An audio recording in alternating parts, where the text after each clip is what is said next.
Hi friends, welcome to Kavalthi Foods. இன்னைக்கு நம்ம சேனல்ல ஒரு கப் கோதுமை வச்சு குழந்தைங்கல இருந்து பெரியவங்க வரைக்கும் எல்லாரும் விரும்பி சாப்பிடுற மாதிரி ஸ்நாக்ஸ் ரெசிபி எப்படி செய்யறதுன்னு பார்க்க போறோம். ரொம்பவே ஹெல்தியான டேஸ்டியான ஸ்நாக்ஸ் ரெசிபி. வாங்க இத எப்படி செய்யறதுன்னு பார்க்கலாம். ஒரு பாத்திரம் எடுத்துக்கலாம். பாத்திரத்துல தேங்காய் மூடி வந்து 1 எடுத்துர்க்கேன். அதுல வந்து 2 தேங்காய் மூடி அளவுக்கு கோதுமை மாவு வந்து சேர்த்துக்கலாங்க. மைதா மாவு வேண்டாம், கோதுமை மாவே சேர்த்துக்கோங்க. டேஸ்ட் ரொம்ப சூப்பரா இருக்கும். இது கூட பாத்தீங்கன்னா 1 டேபிள்ஸ்பூன்ல இருந்து 2 டேபிள்ஸ்பூன் அளவுக்கு பொடியா நறுக்குன தேங்காய் சேர்த்துக்கலாம். ஒரு 3 ல இருந்து 4 டேபிள்ஸ்பூன் போல நேந்திர பழம் வந்து பொடியா நறுக்கி வச்சிருக்கேன். அதை சேர்த்துக்கிறேன். நீங்க எல்லா வாழைப்பழமும் சேர்த்துக்கலாம். 1/4 டீஸ்பூன் போல ஏலக்காய் தூள். இதுல பாத்தீங்கன்னா ஒரு பிஞ்ச் அளவுக்கு உப்பு சேர்த்துக்கோங்க. உப்பு சேர்த்துட்டீங்கன்னா தான் அந்த ஸ்வீட்னஸ் வந்து எடுத்து கொடுக்கும். நீங்க வந்து தேங்காய் மூடியில வந்து இப்போ அளவு மாவு எடுக்கிறீங்கன்னா 3/4 மூடி அளவுக்கு வெல்லம் எடுத்துக்கலாம். வெல்லம் சேர்த்துட்டு கொஞ்சம் கொஞ்சமா தண்ணி ஊற்றி நல்லா வந்து மிக்ஸ் பண்ணிக்கலாம். அந்த வெல்லம் அந்த மாவெல்லாம் வந்து ஒன்று சேர்ந்து வரணும், நல்லா கலந்து வரணும்.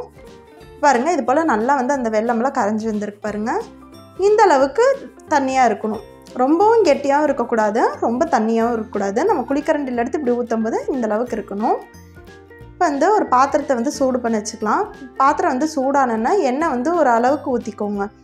நம்ம பொரிச்செல்லாம் எடுப்போம்ல, இப்போ பஜ்ஜியெல்லாம் எப்படி பொரிச்சு எடுப்போமோ அந்த அளவுக்கு எண்ணெய் ஊற்றிக்கோங்க. எண்ணெய் பார்த்திங்கன்னா நல்லா சூடாக இருக்கணும். இந்த மாதிரி நல்லா பபுளாக வந்த உடனே ஒரு குழிக்கரண்டி மாவு எடுத்து இப்படி நடுவில் ஊற்றிடுங்க. ஊற்றிட்டு ஒரு மீடியம் ஃப்ளேம்லேயே வைங்க. ஸ்லோ ஃப்ளேமில் வச்சிட்டிங்கன்னா அதை வந்து நல்லா உப்பி வராது. ரொம்ப ஹை ஃப்ளேமில் இருந்துச்சுன்னா கலர் சேஞ்ச் ஆயிடும். மீடியம் ஃப்ளேம்லேயே வைங்க. அந்த மாவு நீங்கள் ஊற்றுனது பார்த்திங்கன்னா அப்படியே மேலே அப்படியே பாருங்கள் வருது பார்த்திங்கன்னா, அந்த பாத்திரத்துலேருந்து அப்படியே எண்ணெயில் அப்படியே மிதங்கி வந்துடும். அவ்வளோதான். கொஞ்சம் எண்ணெய் வந்து இந்த மாதிரி ஊற்றி விடுங்க. அப்புறம் திருப்பி விட்டுடலாம். இந்த மாதிரி நீங்கள் செய்யும்போது தான் நல்லா சாஃப்டாக நல்லா உப்பியும் வரும், பந்து மாதிரி வரும் இந்த ஸ்நாக்ஸை. அது மாதிரி அது முக்காப்பதம் வெந்ததுக்கப்புறமா இன்னொரு குழிக்கரண்டி அளவுக்கு மாவு நம்ம ஊற்றிடலாம். அதுவும் பாருங்கள் எண்ணெயிலேருந்து எப்படி மேலே வந்திருக்குன்னு சொல்லிட்டு கொஞ்சம் கூட பாத்திரத்தில் ஒட்டவே ஒட்டாதுங்க. பாருங்கள், இது போல் கொஞ்சம் கொஞ்சம் எண்ணெய் வந்து இப்படி மேலே ஊற்றி விட்டுட்டே இருக்கணும். ஊற்றி விட நல்லா உப்பி நல்லா பன்னு மாதிரி நல்லா உப்பி வருங்க.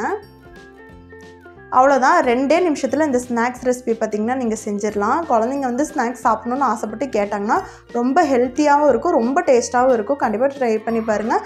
ஜஸ்ட் ஒரு 2 நிமிஷத்துலேருந்து ஒரு 5 நிமிஷம் வரைக்குமே போதும் நம்மளுக்கு இந்த ஸ்நாக்ஸ் ரெசிபி செய்ய. ரொம்பவே சிம்பிள் தான். டேஸ்ட்டும் ரொம்பவே அட்டகாசமாக இருக்கும். பாருங்கள் எவ்வளோ நல்லா பந்து மாதிரி உப்பி வந்திருக்குல்ல. இப்போ எண்ணெயிலேருந்து வெளியே எடுத்துகிட்டு ஒரு பிளேட்டில் மாற்றிக்கலாம். ரொம்ப சூப்பராக வந்திருக்கு பாருங்கள். கோதுமை மாவு மைதா மாவெல்லாம் வச்சு ரொம்பவே சிம்பிளான மெத்தடில் சிக்கன் ஸ்டஃப்டு பன்லேருந்து நார்மலான ரெசிபிஸ் வரைக்கும் ஸ்நாக்ஸ் ரெசிபி எப்படி செய்கிறதுன்னு சொல்லிட்டு வீடியோ லிங்க் டிஸ்கிரிப்ஷன் பாருங்கள். வீடியோ யூஸ்ஃபுல்லாக இருந்துச்சுன்னா உங்கள் ஃப்ரெண்ட்ஸ்க்கும் ஷேர் பண்ணுங்கள். சேனலை சப்ஸ்கிரைப் பண்ணிக்கோங்க. பக்கத்தில் இருக்க பெல் ஐகானை கிளிக் பண்ணிக்கோங்க. ரொம்பவே சூப்பராக இருக்குது. நம்ம ஒரு பீஸ் எடுத்து நம்ம பிச்சு பார்க்கலாம்.